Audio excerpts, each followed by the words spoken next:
আমি আমার এলাকায় মরার পরে আমাকে সবাই বলে, ওসিয়ত করে অনেকে, যে হুজুর দিয়ে একটু জানাজা করে নিস রে।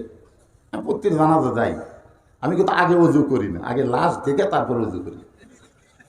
আমি ওখানে যাই বলি, ভাই এই বাঁচা থাকতে কোন দল করছে? তখন সবাই বলতে যে হুজুর আপনি জনগণের কাছে শোনেন। তখন যখন শুনি যে বাঁচা থাকতে ওই বামপন্থী, ইসলামের বিরুদ্ধে, কোরআনের বিরুদ্ধে, ওর জানাজা আমার পড়ান লাগবে।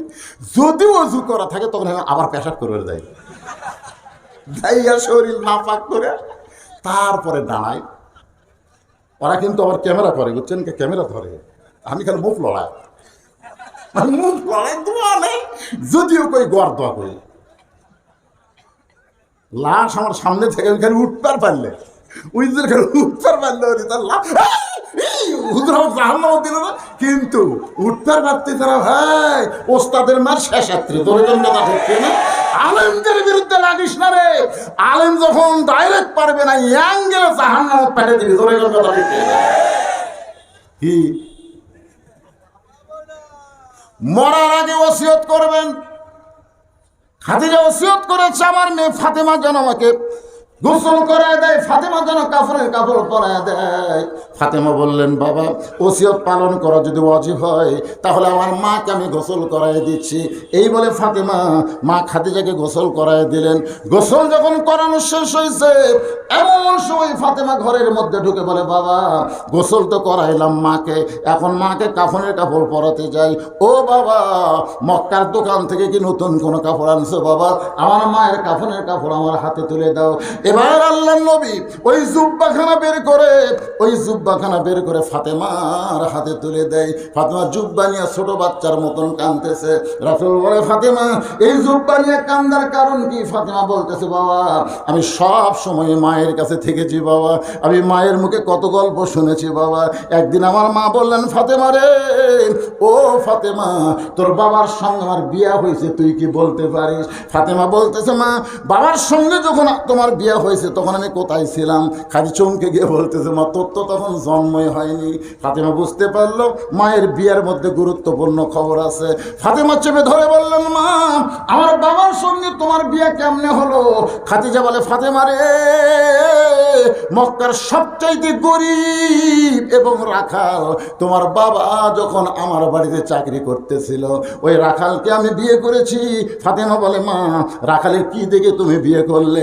খাদিজা বলে, ফাতেমা রে, আমি দুপুর বেলা দেখে আমার হাজার হাজার রাখাল ঘরের মধ্যে আরাম করতেছে, লক্ষ লক্ষ উদ্যম বা চরণবাদ দিয়া রাখালগুলো যখন ঘরের মধ্যে আরাম করে, রাখালের সর্দারকে বললাম, ও রাখালের সর্দার, আমার হাজার হাজার উদ্যম বাদ দিয়ে ঘরের মধ্যে আরাম করো, তোমাদের কি কোনো ভয় শরম নাই? রাখালের সর্দার বলে, মালকিন আপনি জানেন না আমরা ভাগ্য গুণে এমন একটা রাখাল পাইছি যে রাখাল চাকরিতে জয়েন করার পরে আপনার উট দুম্বাগুলো সব ভদ্র হয়ে গেছে। খাদিজা বলে, রে রাখালের সর্দার, জন্তু জানোয়ার কোনোদিন একটা মানুষ রাখালের কারণে ভদ্র হয় না। রাখালের সর্দার বলে, বিশ্বাস যদি না করেন তদন্ত করেন। খাদিজা বলে, ফাতেমা ওই রাখালের সর্দারের কথাই তদন্ত করতে গিয়ে দেখি সূর্যের তাপে বালু পোড়া গন্ধ পাওয়া যায়, পাহাড় পাথর পোড়া গন্ধ পাওয়া যায়, কিন্তু তোমার বাবা রাখালের মাথায় এক চিলটা পরিমাণ রোদ নাই। আমি নিকটে গিয়ে দেখি এক খণ্ড মেঘ, তোমার বাবা রাখালের মাথায় আল্লাহ ছায়া করে দিয়েছে। তোমার বাবা যেখানে বসে ম্যাঘটা নিচের দিকে আসে, তোমার বাবা যখন হেঁটে হেঁটে সামনে যায় ম্যাঘটাও মাথার উপর দিয়ে হেঁটে হেঁটে যায়। আমি আর একটু নিকটে গিয়া তোমার বাবার চেহারার দিকে যেই মাত্র তাকাইছি, 400 গ্রহ তারা তারি নূরেরই সারা, নইলে যে অন্ধকারে ডুবিত এই ধরনী। সবাই বলেন, নবী মোর পরশমণি, নবী মোর সোনার খনি, নবী নাম ভাবে যেজন সেই তো দোজা হানের ধ্বনি। মানুষ কোনোদিন এত সুন্দর হয়? এক চিৎকারে আমি বাড়িতে এসে দরজা বন্ধ করে দেই। আমার দাসী বলে, মালকিন রাখালকে দেখতে গিয়ে রিপোর্ট কি? আমি কইলাম, চাকরি ক্যান্সেল করে আমি খাদিজা তাকে আমার স্বামী হিসাবে কবুল করে নিলাম। ফাতেমা বলে, বাবা, যেই মা মক্কার সবচাইতে ধনবতী রমণী তোমার মতো একজন রাখালকে স্বামী হিসাবে কবুল করেছে, আজকে সেই মা মারা গেল। মক্কার দোকানে গিয়ে নতুন কোনো কাপড় নাই, নতুন কাপড় না দিয়া এই পুরাতন জুব্বা কেন দিচ্ছ বাবা? রাসূল বলে, ফাতেমা, এই জুব্বা আমি তোমার মাকে দেইনি মা, এই জুব্বা তোমার মা আমার কাছে চাইছে। এই জুব্বা সাধারণ কোনো জুব্বা নয়, এই জুব্বার সঙ্গে আল্লাহর কোরআনের সম্পর্ক রয়েছে। আপনাদের কাছে আমি জানতে চাই, সুবহানাল্লাহ বলা হবে না, কোরআনের সঙ্গে সম্পর্ক যার সাথে থাকে তার দাম বাড়ে না কমে? তাহলে আগামীতে আবার যখন নির্বাচন আসবে, সব কিছুর থেকে সম্পর্ক ত্যাগ করে আল্লাহর কোরআনের সঙ্গে সম্পর্ক কারা কারা করতে চান, দুই হাত তুলে আমার আল্লাহকে দেখান। লিল্লাহি তাকবীর।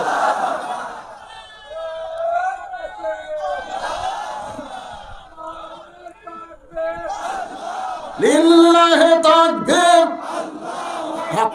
ভাই জানে যে কোরআনের সঙ্গে সম্পর্ক করব, সবাই হাত তুলছে আলহামদুলিল্লাহ। এই যে গোরস্থানকে কেন্দ্র করে এখানে একটা হাফেজি মাদ্রাসা গড়ে উঠছে, ওটা নাই? সে হাফেজি মাদ্রাসায় কি শিক্ষা দেওয়া হয়? আল্লাহর কোরআন। এই হাফেজি মাদ্রাসায় একটা করে কোরআন শরীফ আপনাকে দান করা লাগবে। যাদের বাপ মা এই আরিফপুর গোরস্থানে আছে, দাদা দাদি গোরস্থানে আছে, আপনজন যারা এই কবরস্থান আছে, তাদের রুহের মাগফিরাত কামনায় এই মাদ্রাসায় একটা কোরআন শরীফ দান করা লাগবে। একটা কোরআন শরীফ মাত্র 500 টাকা। আপনি 500 টাকা দিবেন, একটা কোরআন দান করার সওয়াব আল্লাহ আপনার বাপ মা দাদা দাদির কবরে তাড়াতাড়ি বক্সায় দিয়ে জান্নাত বানিয়ে দেবে। যারা বাপ মাকে ভালোবাসেন, দাদা দাদিকে ভালোবাসেন, 500 টাকা নিয়ে টেজের দিকে চলে আসেন।